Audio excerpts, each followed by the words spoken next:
Now, the latest figures from the NHS Information Centre have revealed that the number of people being admitted to hospital for treatment for being overweight has increased almost 60% in the last year.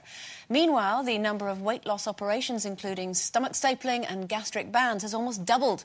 Tam Fry of the National Obesity Forum says these statistics not only show how severe the UK's adult obesity problem is, but also the cost of surgery, how it could ultimately cripple the NHS. Now, is it right that these operations should take place on the NHS anyway? Do you think it's the taxpayers' place to foot the bill?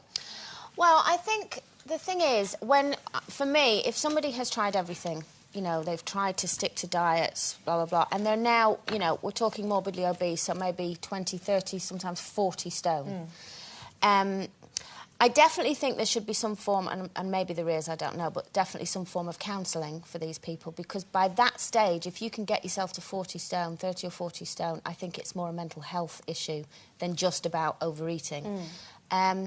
And I kind of do think they should be allowed to get it on the NHS at that stage, because the thing is, if they're not allowed, they're going to end up taking up a lot of money from the NHS anyway for things like heart problems, joint problems, other organ failures because of their overweight. So either way, it's going to cost the NHS, and I think possibly it might cost them more to treat all the problems that arise from being obese. But what about the argument that it's self-inflicted? So why should... Well, you could say that for me, you could say that about anything. Then we shouldn't treat smokers, drinkers, drug addicts, we shouldn't treat anyone, because all of that is self-inflicted. We all have the power to stop. Do you think we should pay, Carol?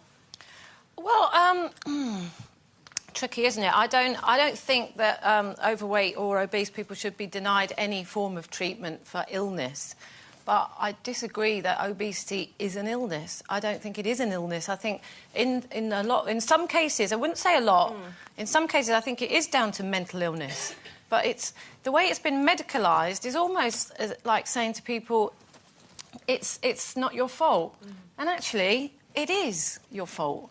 You know, and everybody knows that. People, you know, we had that Charlie Walduck on the show, and he said that's all it is. He got himself into that situation. He had a lot of help to get out of it, but, you know, that's what it is. If you say, oh, this is an illness, and there's nothing you can do to control it, you know, we might as well all just be fat, because we can all get help for it. But you know, we can't afford to treat people for obesity. In some cases, it obviously is an illness, and maybe, like Colleen was saying, it's either a mental thing. It could be a gland problem. Yes, but that's very rare, Andrea. It's very, very rare. Of course, there are cases. There are, you know, medical cases that do cause obesity. But in the main, you know, the figures are ridiculous. I read in the paper yesterday the amount of money we have to spend on benefits for people who can't work simply because they're obese. You know, I think it's a ridiculous situation. Why is everyone so obese? And going, oh, I just like eating, I'm not going to stop. There must be a problem. They can't like the fact that they're like that. I think there is definitely, because it leads to all sorts of things. I had a friend who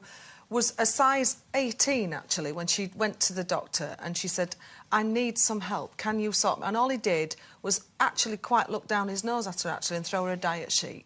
And she walked out of there so deflated, because she knew she was in a cycle that was bringing her down, it was making her depressed, but she couldn't break the cycle.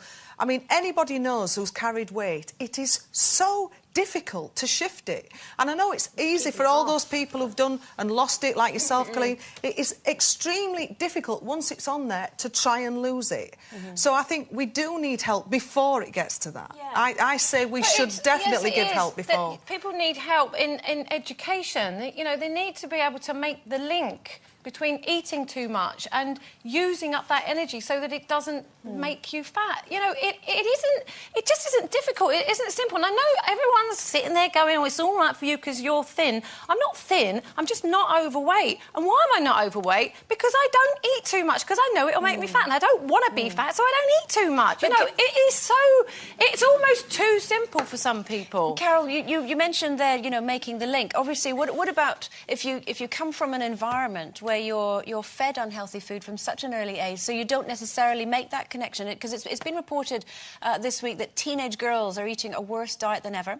The National Diet and Nutrition Surveys found that girls of secondary age are living on junk food such as crisps, cakes, biscuits and fizzy drinks. So there is information out there, but it seems it's not getting through. Well, you know, if kids grow up with a taste for certain foods, like junk foods, because that's all they've been fed, then that's the parents' fault, and the parents need to be educated on how... And I know they are trying, and people are, you know, making an effort with all the 5-a-day stuff and all of that, but it's obviously not working. But at the same time, you've got to remember that teenagers do like to eat junk. You know, I remember when I was growing up, all we had was, you know, meat and 2 veg, very sensible food. Mum cooked every day. She was always peeling potatoes.